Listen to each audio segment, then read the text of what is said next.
In Expecting Amy, Amy Schumer reveals what we can't reveal for ourselves. My husband and I recently finished watching the 3-part series of Amy Schumer's Expecting Amy. We put it on as a whim because we both love Amy Schumer, and I was enthralled. I was mesmerized because in revealing the most intimate parts of her own life, from the time she conceived her son until he was born, she also revealed what we all go through, pretty much. There are some of us that don't go through quite the extremes that she went through, but in essence, she's incredibly relatable, and it was incredibly cathartic for me because I saw in her what I saw in myself that other people didn't necessarily have or show me at the time. What am I talking about? So Amy Schumer's Expecting Amy, she covers at different times throughout this series. There are 3 very specific categories of problems that she encounters that we all as women encounter, and that's what I want to talk about today. So the first thing I'm going to talk about is a little bit controversial. I don't know if you remember several years ago, a magazine posted or published a photo of Amy and described her as plus size. And she came out against that and said she would not describe herself as plus size. So then there was this whole back and forth about whether or not she was plus size, and if you did see her as plus size, how dare she say she wasn't plus size, and on and on and on and on. So my disclaimer here is that I'm calling her a plus size woman because in the series, in her special, she jokes about being overweight. So I think regardless of her size, regardless of whatever she pulls off the rack, whatever number, she has the soul of a plus size woman and she knows what we go through. So that's why I am calling her a plus size woman. She mentions, this is number 1, she mentions several times how she has been called fat in her life, or she jokes about her weight. That is something that as a plus size woman, at some point in your life, you have come up against. And she has a phenomenal way of dealing with that negativity. She channels all of that into jokes. And frankly, I don't think she cares what people think. So if someone calls her fat or overweight or someone trolls her or whatever, she's just gonna be like, dollar bills, y'all, that's where I am, right? She doesn't care. How do you get to that point?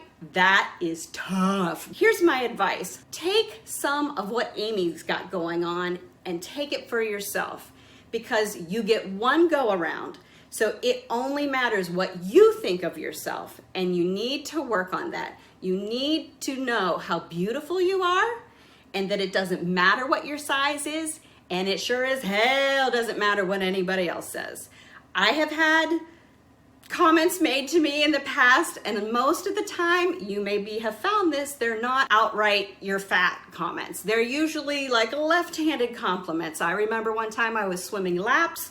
I finished. An older gentleman came up to me and said, you know, when you came out to the pool, I thought, here we go. But wow, you're a really good swimmer. That's the kind of compliment I'm talking about. So take some of Amy's attitude, some of what she's got going on, some of her mojo for yourself, and stop caring what other people think. Channel it into something wonderful for yourself.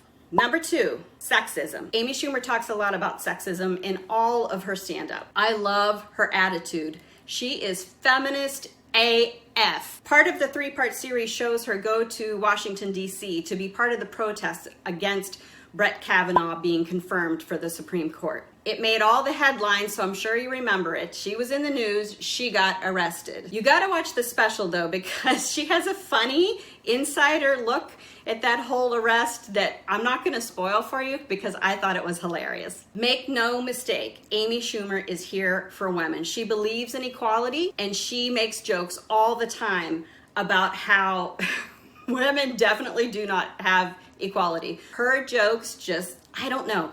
The timing and the writing just shoot right to the heart of the problem. Watching her explore feminism, watching her be a role model is so inspiring. It's the second problem that we encounter and the second reason you need to watch that special. Number 3, pregnancy, birth, motherhood. So not all of us go through that. I get that. That's my disclaimer for this section. I get that all of us don't go through motherhood, but all of us as women have encountered doctors, nurses, whomever in the medical community who dismiss our symptoms or whatever we have to say about our symptoms. I have story after story after story in my own life of times that my feelings or what I had to say was brushed off, or inappropriate things were said to me by doctors, by medical people. We've all been there. So in this series, she does not hold back from showing you the condition, the syndrome that she has while she's pregnant. I don't remember the name of it. It's super complicated. Sue me. I'll put it in the description. But you got to watch the special, because what seems to be just morning sickness isn't. It's so far beyond that. She's vomiting continuously. She had a hell of a pregnancy. So did I. My pregnancy both times was more difficult than most women, or a lot of women. I had gestational diabetes both times. The first time I didn't know it, of course, till I was 6-7 months pregnant, because they wait that long to give you the test, and then I ended up on insulin. I was terrified. It was my first child. Amy, God love her, dismissed a lot of it herself in the beginning, and we all do that too. We can be sick as dogs, and we push through it, right? To do our jobs, to travel. My husband, God love him, said something like, I can't believe, why didn't she cancel her tour? She's so sick. And I'm like, because women don't. We're like ER docs, man. I can't tell you how many birthday parties when my kids were little, I had high fevers and I put on those birthday parties. I had a speaking engagement once and I had zero voice.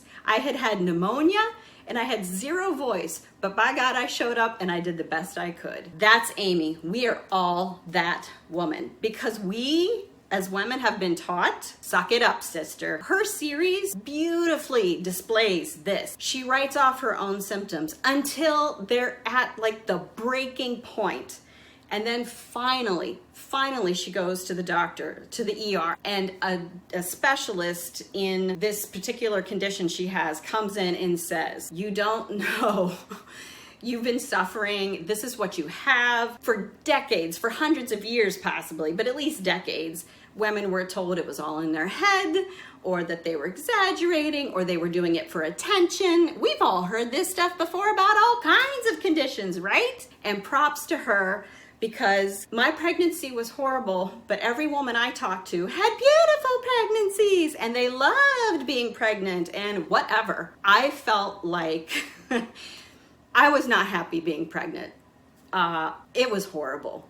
And I had no one to share that with. But seeing her on that video series was so cathartic for me, because it was like, I'm not alone. It wasn't just me.